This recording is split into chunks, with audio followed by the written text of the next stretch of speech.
Et on reste dans les écoles avec ce document controversé qui sera bientôt publié et distribué dans les établissements. Il s'agit de la nouvelle version du guide Evras, le guide d'éducation à la vie relationnelle, affective et sexuelle, qui est utilisé dans les classes maternelles. Et son contenu interpelle plusieurs pédopsychiatres. Ils estiment que certains passages sont inadéquats, voire dangereux pour les jeunes enfants. Chantal Monet et Pascal Noriega ont pu consulter ce document. Éduquer les jeunes dès la maternelle à la vie relationnelle, affective et sexuelle, c'est le rôle d'opérateurs labellisés Evras. Leur nouveau guide a été rédigé par la SBL OIS et la Fédération laïque des centres de planning familial. 4 publics sont visés, les 5-8 ans, 9-11 ans, 12-14 ans et les 15-18 ans. Un guide qu'a parcouru cette pédopsychiatre spécialiste de la petite enfance. Il y a des parties qui sont très bien faites, et je tiens à le souligner, mais il y a aussi des parties qui ne répondent pas du tout aux besoins des enfants, mais qui pensent y répondre évidemment, mais qui répondent à des questions que les enfants ne se posent pas. Exemple, l'identité sexuelle.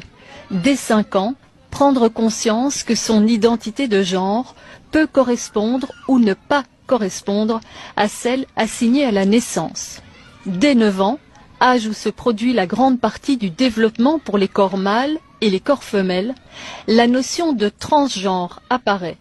Il s'agit d'informer l'enfant sur la possibilité de prendre des hormones ou de recourir à des opérations chirurgicales. Il y a évidemment un risque d'intrusion psychique chez l'enfant qui est potentiellement traumatique, avec un risque de conséquences sur la santé mentale au long terme et même sur la vie sexuelle d'adulte. Et de toute façon, l'enfant qui ne se sent pas dans le bon corps va de toute façon le manifester à un moment donné de manière assez spontanée en fait.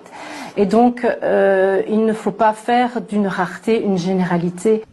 Le guide prévoit aussi de sensibiliser l'enfant dès 9 ans à la liberté de choisir sa ou ses partenaires. Et toujours à 9 ans, reconnaître que les partages de sextos et de photos de nus peuvent être excitants et source de plaisir. Se sentir libre d'en envoyer dans le consentement.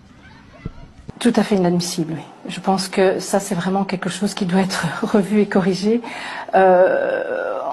Un enfant de 9 à 11 ans ne doit pas faire de sexto. Et s'il en fait un, c'est qu'il y a un problème, il y a quelque chose qui ne tourne pas rond dans sa vie quotidienne et il faut consulter.